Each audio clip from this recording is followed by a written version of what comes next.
இப்போது இந்த வழக்கு விசாரணைகள் தொடர்பில் அவருடைய தரப்பிலே என்று பெரும் கூச்சல் குழப்பங்கள் எல்லாம் இடம்பெற்றுக் கொண்டிருந்தது. குறிப்பாக சொல்லப்போனால் பிரசன்ன ரணதுங்க இந்த மஹிந்த ராஜபக்சவின் விசாரணை தொடர்பில் குறிப்பிடுகின்ற போது அவர் குறிப்பிடுகின்றார், தமிழ் புலம்பெயர் சமூகத்தினர் பட்டாசு கொளுத்துவார்கள், அது மட்டுமல்ல புலிகள் ஆதரவாளர்கள் துள்ளி குதித்து மகிழ்ச்சியில் அக்களிப்பார்கள், அது மட்டுமல்ல இந்த அரசாங்கத்தினுடைய ஒரு தேவையாக இருக்கின்றது, எனவேதான் இதனை அரசாங்கம் செய்கிறது, இந்த நாட்டின் மக்கள் எந்த நடவடிக்கைக்கும் ஏற்க மாட்டார்கள், ஏனென்று சொன்னால் புலிகளை தோற்கடித்த ஒருவரை இவர் ஒருபோதும் விரும்ப மாட்டார் என்கின்ற கூறுகின்றார்.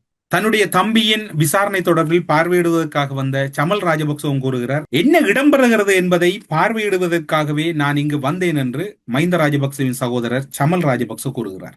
அதன் பின்னர் பார்த்தால் அந்த காணொலியில இன்னும் ஒரு குரல் பதிவாகின்றது, இது ஒரு அடக்குமுறை, இதனை ஏற்க முடியாது, அது மட்டுமல்லாது இந்த அடக்குமுறையை பார்ப்பதற்காகவே நாங்கள் வந்திருக்கின்றோம், அடக்குமுறையினூடாகத்தான் வாக்குமூலங்கள் பதிவு செய்யப்பட்டிருக்கின்றன, கொலை மிரட்டல் விடப்பட்டிருக்கின்றன, வாக்குமூலம் பதிவு செய்யப்பட்டிருக்கிறது, இது ஒரு அடக்குமுறை என்று கூறாமல் எவ்வாறு நாங்கள் இதனை அழைப்பது, எனவே இதுவே சட்ட ரீதியாக நாங்கள் அணுகுவதற்கு தயாராக இருக்கின்றோம், ஒருபோதும் அஞ்ச மாட்டோம், நாங்கள் வங்கி கொள்ளையர்கள் அல்ல, எங்களுடைய தலைவர்கள் வெறும் இந்த வகையான செயற்பாடுகளில் ஈடுபடவில்லை, இவ்வாறான செயற்பாடுகளுக்கு ஒருபோதும் அவர்கள் அஞ்சியதும் இல்லை, எங்களது தலைவர்களை பொறுத்தவரையில் சட்ட மீறல்களில் ஒருபோதும் ஈடுபட்டதில்லை என்று சட்டத்தின் முன் செல்வதற்கும் நாங்கள் தயாராக இருக்கிறோம் என்கின்ற கருத்தையும் அவர்கள் தொடர்ந்து வலியுறுத்துகிறார்கள். இன்னுமொரு விடயத்தையும் மைந்த தரப்பு கூறுவதற்கு மறக்கவில்லை, ஏன் லஞ்ச ஊழல் ஆணைக்குழுவுக்கு அழைத்தார்கள் என்று தெரியுமா?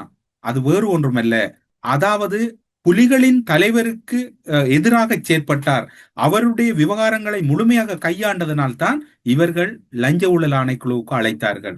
இந்த ஒரு முட்டாளுக்கும் இது நன்றாக தெரியும். எனவேதான் இதுதான் மாலிமாவு அரசாங்கம், அதாவது என்பிபி அரசாங்கத்தினுடைய செயற்பாடு, புலிகளின் புலம்பெயர் அமைப்புகளிடம் பணம் பெற்ற வெளிப்பாடு இப்போது தென்படாதாக தெரிகிறது.